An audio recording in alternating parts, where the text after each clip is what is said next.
So a couple of quotes from that article, and then Paul's grouped the ACC teams into those athletically, kind of maybe, and then not really, or not sure. But David Hale and Andrea Adelson, here's a quote from the Clemson AD.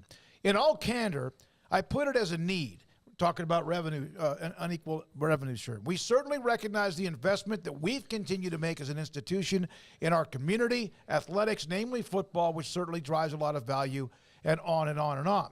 It is time revenue distribution within conferences, or at least the ACC, is done differently. I've been very active in those conversations within the league and continue to expect to take a leadership role in our desire for that to be changed circumstance.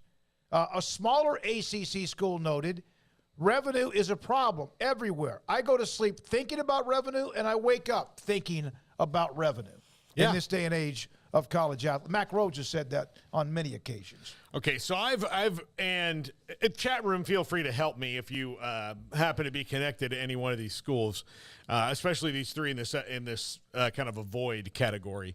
But here's how the ACC is really divided as to like sports fanaticism as far as the universities go, and the way that they really care about it. In the super care about sports, like really passionate fan bases who always going to care about most every sport, especially the revenue ones. Florida State, Clemson, Miami, Louisville, Pitt, and UNC.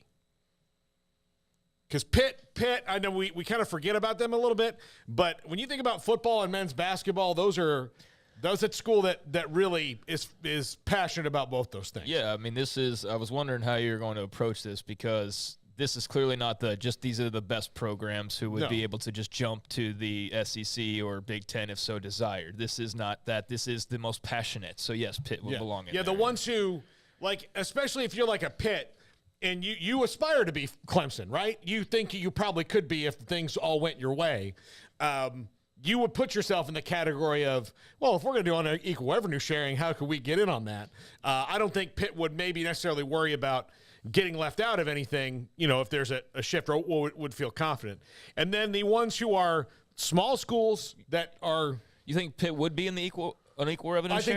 I think they would be trying to get in that. I don't know if they would be. I think they would feel that they have a place in that. That's where I think that would be the fight. That's where the dividing line comes. Right, yeah. But I certainly think about all the athletic strife that's gone on at Louisville. It's because they care. No, they absolutely. super care there. But then you could have been in the Big 12. Yeah. This all could have been different. Exactly. Yeah. You have Wake, Duke, Boston College, Georgia Tech, and Syracuse, which are kind of all... How many of those are private schools? I don't know, most Syracuse is not. Yeah, and Georgia Tech isn't, right? I don't know. Yeah, I'm not even sure. But Georgia Tech, here's the thing. Even if it's not, it might as well be, given the way that Georgia Tech is. I mean, if you get into Georgia Tech, you can read, write, and add very well. I can tell you that right now. You're good at school. Okay. And so... so are those the Stanfords of the ACC? Yeah, I mean, I think that's fair. I think especially when you talk about Duke, right? Okay. I mean, that's what they aspire to be. And that's a compliment, by the way. Yeah, exactly. Yeah. So, right. Now, who are the ones you don't know? The ones I don't know is Virginia. Oh, I think they're very committed. And I think they probably belong in the first category, but that's also an outstanding academic institution. I think Virginia Tech has the fan support to be in the first column, but I don't know if they have the juice, the size to be. And then NC State kind of the same way. I think they'd like to be in the first column, but I don't know, they kind of fall in between there.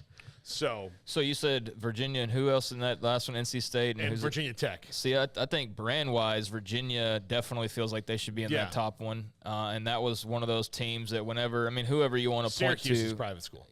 I was going to say, is it really? You are like the king of asking the random question that no one has an answer to, but is Boston College private, Duke private, Miami private, Notre Dame? No, you're not going to count them. Syracuse and Wake Forest. I did not know Wake Forest, was, Syracuse, Miami, Duke, BC. Those are your 5 privates, and then Notre Dame, if you want to count them, but that's got a little bit of an asterisk, obviously. So, I think that, if you were – it depends on what conversation you were paying attention to. If you're looking at the whole, academic cultural, that whole side of things. And Virginia's like a no-brainer. Like, yeah, they would be added into it. If you're looking at it from a pure athletic standpoint, then they are more of a question mark, I feel like. And then, then Virginia Tech, like as far as brands and success, I know it hasn't been there recently, and that's definitely taken some of the shine off of that brand a little bit. But, I mean, that – they got 36,000 students. To me, that was the brand other than Florida State and Miami probably growing up out of that conference, as far as football goes, certainly. So, yeah, I don't know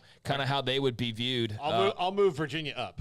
We'll move them into the – Yeah, I think they're I mean, it was all depend as well on what exactly we're talking about that, would lean one team one way or the other. But, then as I was asking earlier, like, okay, so among those teams, who all feels like they also deserve a little bit more, and what does that do to this potential unequal revenue idea, which already just seems like it's going to be very difficult to try and manage, because what could you possibly do for the next decade plus? Because that's the thing, is even if you appease somebody right now, you're willing to do that for another 11, 12 years? I mean, what are we talking about by then? And that's why, to me, this is a little bit more interesting than barking, rattling cages, and then the other side going, yeah, well, this is an ironclad contract. There's a long time to go, and that's going to be like a steamy situation as far as that's going to it's going to resonate, and keep building and building and building. You just wonder how much pressure it can sustain before something has to give. Yeah, eventually it does. And if there's more teams that want to be a part of it, then that pie gets to be less and less for those who think they deserve more. Well, I want to get in later on in the show.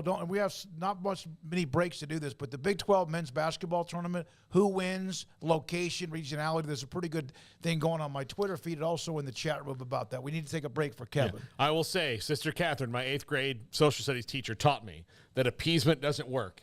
And when a Catholic nun tells you something, it's usually pretty true. Yeah, Or probably. you get slapped with a ruler on your thing. She didn't use a ruler. She used her fists. Yeah.